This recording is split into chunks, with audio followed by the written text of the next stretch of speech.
what my scar has taught me about business, or scars. So day 3, we are doing 100 days in a row of recording what's behind the scenes of a solopreneur and the mind. So let's go outside real quick and just get some air. First of all, I'm limping because I am sore. I pulled a muscle. What does this have to do with solopreneurship, entrepreneurship, or small businesses? So something that I've learned in my years of being a solopreneur is you're gonna have days or even seasons where you're gonna have to do a lot of adjusting. This part comes from, I remember during the pandemic. I moved into a different gym that I was renting out, and in this space, I had equipment and everything, and it was a couple months, and I started seeing a trainer. He was wearing like gloves and things like that to stop himself from, I guess, getting germs on him and things like that. So at first I'm thinking like, man, this guy is crazy. Why is he doing all of that? And lo and behold, I didn't know that what was called the coronavirus was out, or I'm not gonna go into the political stuff, but it was out.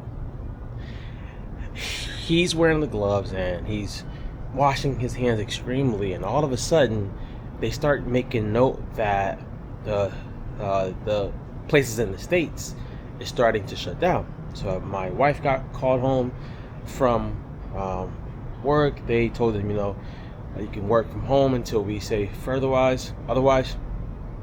And now I'm thinking like, all right, this may be a little bit more serious. Like, how do we actually, is the state gonna shut down? And I was at a gym that I was like, this dude doesn't shut down for anything. The only time this dude shuts down is when it's either Christmas or Christmas. So I go to the gym. Let me get back in the building. I go to the gym and we are teaching our last class. And before we walk in, we see on the news there's more places that are shutting down. These places are shutting down because now of the virus. And we get the message that all gyms are going to be shut down for at least 2 weeks. Now, at this time, I'm a gym owner, so I'm thinking automatically, if the gyms shut down, people are going to cancel their memberships because they're not going to be able to go to the gym. And if they cancel their memberships, this now means that my income is going to be impacted. And that's going to be bad because now I have a 1-year-old, and I have, at that time, my oldest daughter was 14, and I have my wife and myself. That if this gym shuts down, it's going to be bad. So I get into the gym and the owner says, we're going to be shutting down because of the state for 2 weeks. So I'm starting to think in my head, what can I do? I'm not panicking, but I'm thinking, and I'm getting ready to teach the last class. So everyone's asking, Coach, what are we going to do? 2 weeks without working out, things of that nature. So I said, hey, you know what? I started the gym off, I started my fitness training career training people legit at the track. So I was like, we can go back to the track. Now, here's what I didn't tell you. I lived in Connecticut at that time. So in March, it is very cold. I mean, very cold. So I'm thinking, we'll just, thug it out with some gloves, a hat, and stuff like that. We'll make it happen. So lo and behold, I say that. The next day, I sent a notice to the people, hey guys, the state is shut down. We all know that we cannot get around that. So let's meet at the track for a class. We'll do some boxing and stuff like that. So I'm now lugging my boxing gloves, block boxing mitts, lugging all that stuff to the track. If I'm packing, so sorry guys. Lugging that stuff to the track, and we're training at the track, and it is freezing. People are trying to get warm, and I'm like, this is not going to be sustainable. Like, this is not. But I have to figure out something because this is how I pay bills. After that, we decided that we're gonna have to adjust something. So I had to stop everyone's payments, and I had to see if people wanted to do remote training where they work out at their house and they get a program for me to do. Now here's the other side of that. That means people have to buy equipment. And if you knew anything about the pandemic, when it came to fitness equipment, I mean, it was wild. You couldn't get stuff, or if you can get it, people were selling it. There's so much more money because everyone was stuck in the house. And as an entrepreneur, I'm just thinking, how do I get around this? How do I make this work? Because this is something outside of my control. As an entrepreneur, one of the things that you have to be ready for is pivoting.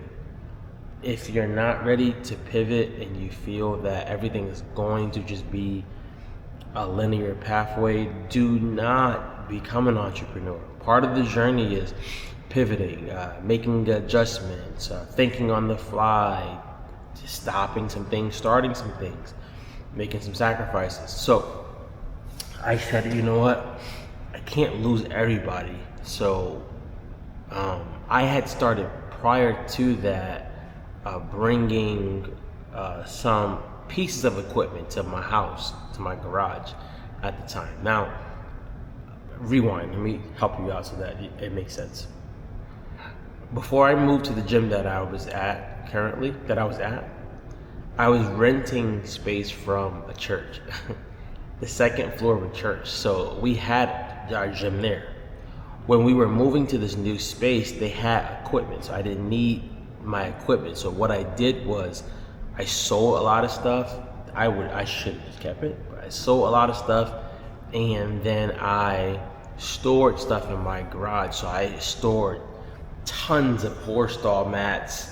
I sold a bunch of horse stall mats, and I had a few pieces of equipment inside of there. So what I said, you know what? If we can't go to the gym, I'm gonna just use my garage for space. And then they put another restriction where, like, if you're doing something of that nature, you could be around 3 people, but then you have to be 6 feet apart. Everyone has to now wear a mask and still march.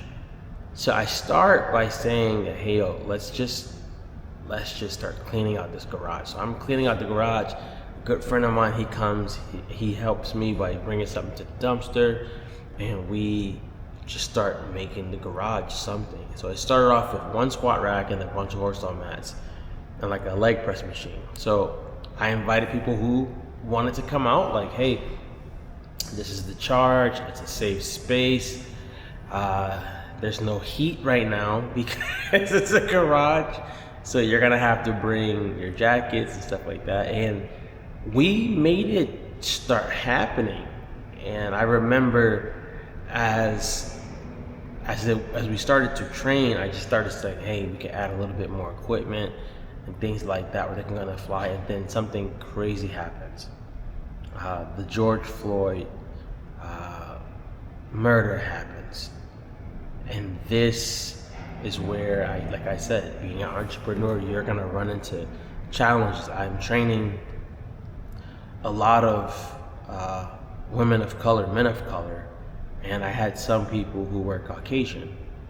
And one particular Caucasian person came in the day after the George Floyd murder had happened, and the room was heavy. Everyone was mourning what had happened.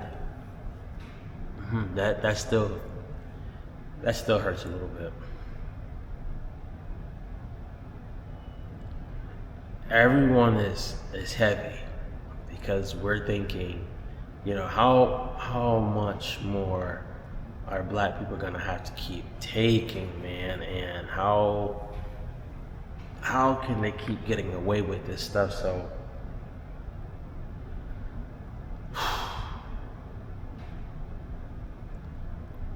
we're in the gym in the garage, and a Caucasian person comes in and they're just joking and they're jovial, and everyone's kind of like, hey, just chill out. Like, we don't got it today. We're here because this is a safe space, and it's a heavy day.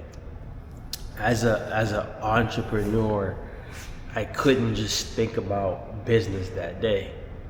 Like, I couldn't just think about the bottom line. I had to think about, how do I also create space for these people who are hurting.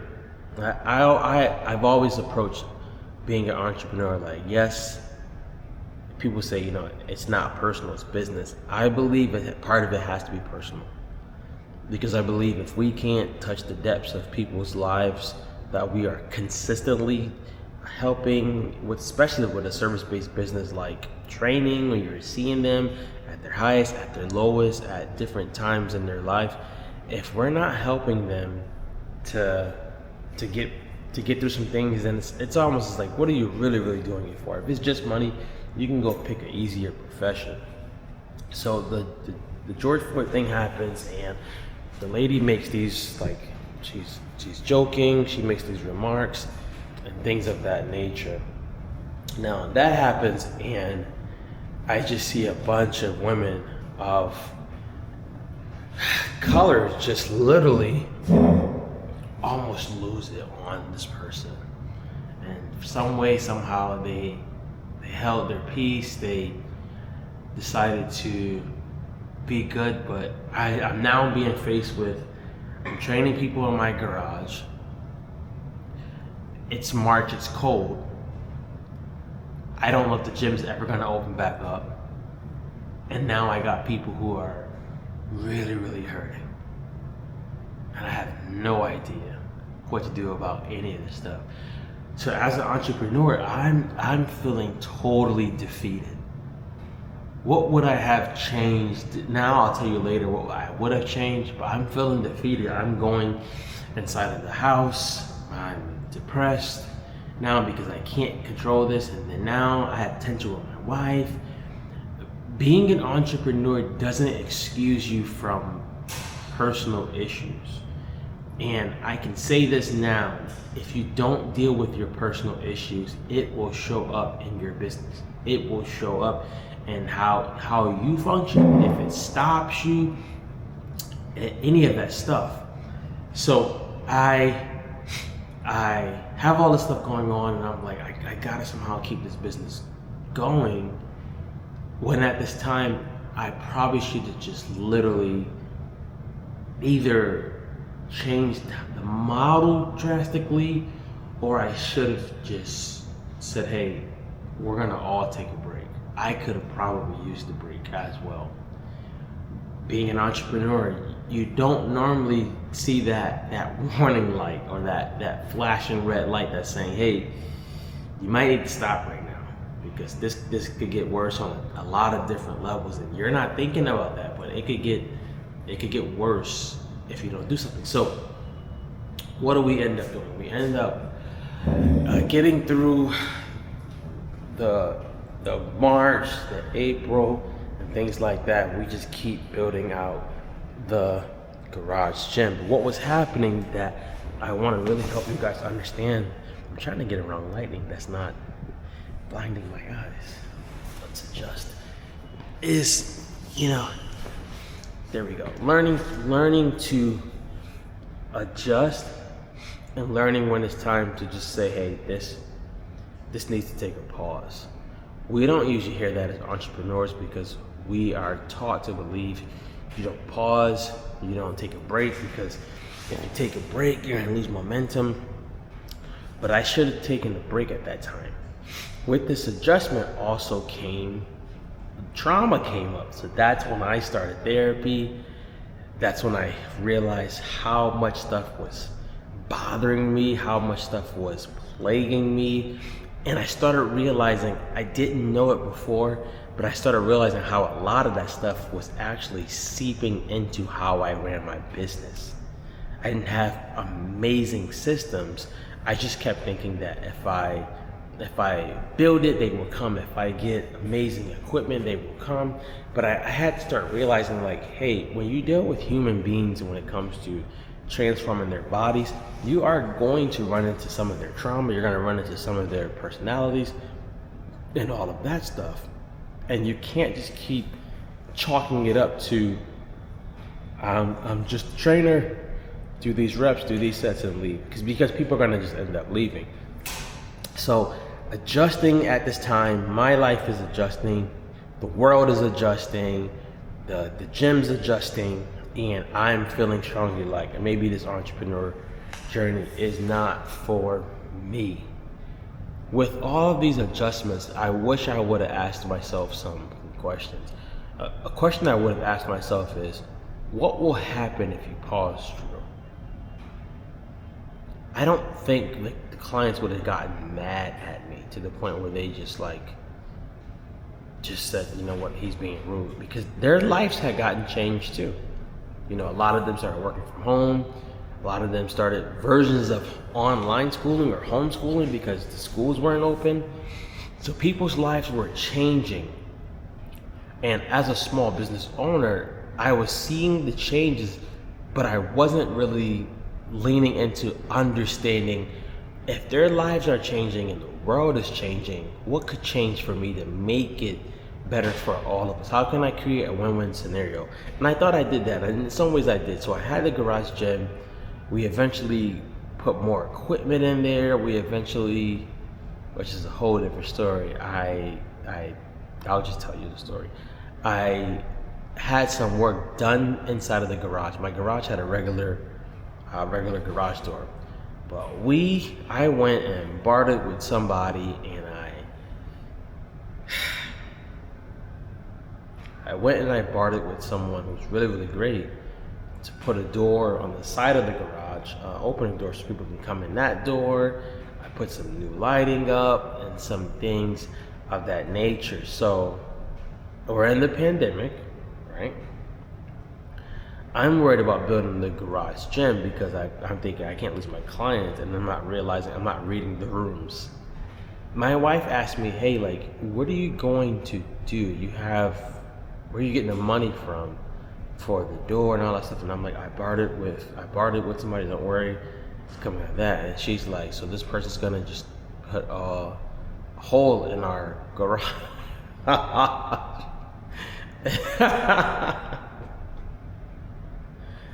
This person's going to legit gonna be building a door during the pandemic. Nobody's wearing masks, all this stuff. We got a newborn. My baby's probably, no, she wasn't even one. And I'm out there all day, all night with these people building this stuff. I don't go in the house to check in. My wife has a daughter all day. My wife is pissed, and we get into some ugly arguments. What does that have to do about entrepreneurship? Like I said, if you don't adjust and realize, like, hey, if I grow this business, I have to actually grow my life as well, or some things have to be put on hold, because they're going to cross paths. They're going to cross paths. And I wish someone sat me down years ago and let me know this, because I would have saved a lot of money, a lot of headaches, and I would have did more things with my wife for the business. So we're doing that. By this time, I had bought a ton of insulation from Home Depot. I knew nothing about putting up insulation, so I'm YouTubing it. I'm putting up insulation. I'm putting all this money into this project of building this garage gym for a few clients. It wasn't like I had thousands. I was so stuck, and I was so driven by, I gotta make this look like a gym. I gotta give them the best. If I don't, they're gonna leave. I just had a skewed perception of being an entrepreneur that I was just literally killing myself. I'm doing all of this stuff to make sure it really, really works for these people and I'm not really taking care of myself and my home at the greatest level that I could have been. If you're an entrepreneur and you are married, your first priority, trust me when I say this, your first priority is always going to be your family. And just saying that and then not pouring into them deeply is something that you should really think about. If you're going to be a family person, you're gonna have a wife, gonna have a husband, you gotta start switching off that it's all or nothing for the business and then my family gets the leftovers. And that's what I was doing.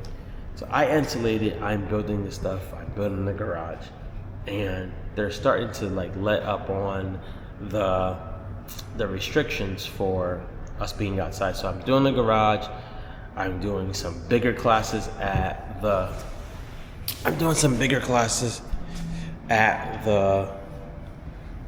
doing bigger classes at the track. And at the track we are training. It's all going well. And I just keep getting these urges that you gotta change this business. You gotta change how it runs. You have to run it differently. And I just could not do it because I was so driven by ego. The 3 lessons that helped me go from that to where I'm at now, where I do not want to, my goal is not to build the biggest business. My goal is to build a business around my life, where my family is God's first, my family second, the business is third. The 3 things that has happened that made me come to this conclusion is, number 1, your business will always be changing or evolving, and you have to decide, are you going to lean into that, or you're going to stop? What do I mean by that? Because of like, AI and all of these tools now, every business has changed of some sort, especially if your business is mainly online. Information is limitless, it's free, it's everywhere. With that being said too, the speed of things have changed. Back in the day when I first became a trainer, when I was a trainer, to write a program, I had to literally study stuff to write a program. Now, people that can literally just go on Chat GPT, put a prompt up, and get the program within a minute. Everything. So things have changed on that grand scheme of things. But more so, the things that have evolved with businesses, people's expectations are they want speed, and I know that is something that can be challenging. People want speed. People want everything to be fast. They want, as soon as they pay, you get the whole program. They want, as soon as they contact you, respond immediately. So you have to evolve with that. You have to lean into that, or you have to decide, like, I'm not going to do that. There are certain things in business I decided that it's not worth me getting that business if it's going to cost me my family. So that's the first thing I started to do. The second thing is I started taking care of myself as a person. When I started to do therapy, I went at first because I didn't want my trauma to pass on from my daughter. I didn't know as I was in therapy that it would help my business. Because it helped my business, because if the person behind the business is healthy, the business is probably going to sustain a lot more than an unhealthy business owner can. And not just physically wise, but mentally wise and spiritually wise. I didn't know why I would hire the wrong people. I didn't know why I would risk so much, coming out in the storms, not taking vacations as a trainer because of abandonment and rejection. I didn't know that those things that came up in therapy were things that were prohibiting me in business. I didn't know why I didn't trust people, honestly, to do the job. I thought I had to do every job, and I did for a long time, and it killed me. I was the trainer. I did the marketing. I did the selling. I did the onboarding. I did the finances. I was the custodian. All of those things. So doing all of those things, after a while, I realized, hey, if if I don't take care of myself, it's gonna be bad. But if I do take care of myself, I don't know how to do that without it being. I didn't know how to do that with it feeling authentic. So what I started to do was, certain days of the week, I stopped training at a certain time. I started to take certain days off where I did not train people. I started implementing my office hours. Here's one that you can take. I started going through, I had an admin. The admin was me. But I would put it out that, hey, this person, I think her name was Rhonda, it's my sister's name. Rhonda's gonna be answering the emails for me now so that I can focus on being present for you guys, things of that nature. So all emails will go through Rhonda. And what I realized, people stopped asking crazy questions. People stopped asking things that they knew, or they just wanted to feel they had like so much access to me. And that was something that started to help me to take care of myself. But the biggest thing I started to do to take care of myself was, I started realizing that I didn't need to run a business like how everyone ran theirs. Everyone ran their business one way, and I was trying to follow the big gems. I was trying to follow bigger entrepreneurs who had teams, who had more, and I just realized, like, hey, like, you're burning out. Instead of trying to think about hiring a staff, what if you hire an independent contractor to do something? Instead of thinking that you need to have all the latest bells and whistles for the gym, how about you get the stuff that really matters, and how about you just start focusing on caring for the people, and more so caring for yourself? And that was a journey, because remember, if you don't remember, but if anyone knew me back then, my number one goal was to try to create the biggest fitness brand. I'm not thinking longevity at that time. I'm not thinking systems. I'm not thinking, how does this thing outlast me? I'm just thinking now, drive it home, grind, outwork everybody, sleep when you're dead. And that tore me apart. That made me have a season of hating entrepreneurship for a long time. But the third thing I did, which helped out a lot, was I made a decision that I would never marry again, and it got hard. I would never marry again the vehicle of what I was supposed to be doing in this world. And I believe strongly my calling is to help people implement change. Business is one of the ways that I do that for small business owners, but I believe at the core, that's who I am at the core. Why do I do that? I understand that if I had the help that I needed, I would have been a better businessman, a better husband, a better father, a better person. So I understand the pain and the agony that's felt when you start knowing that you need help, but then you don't have it. Or you start knowing that you need help, but then you don't know, how do I actually get it? And then how do I implement it? I didn't have anybody walking alongside of me when it came to these things, and that literally destroyed me. It literally destroyed me. With that, I decided, don't marry the vehicle. Don't marry that you're only a coach. Don't marry that you're only a consultant. Don't marry that you do it through this lane. Just stick to the main core of who you are, and you'll serve people based on how you may feel they need to be served. A small business owner may not need a course for 8 weeks. He may need a consultation and then some checkups weekly. A small business owner, a new entrepreneur, might need a full course. They may not be willing to have that one consultation and just implement. Somebody might need, hey, Drew, can you just walk with me for 12 weeks? So as I stopped marrying the vehicle, I started finding the freedom and the fun again of being an entrepreneur, because we're really bringing out ideas in our head, bringing them into the world by working, by prayer, and by testing out the marketplace. I was making it harder than it needed to be because I didn't know better.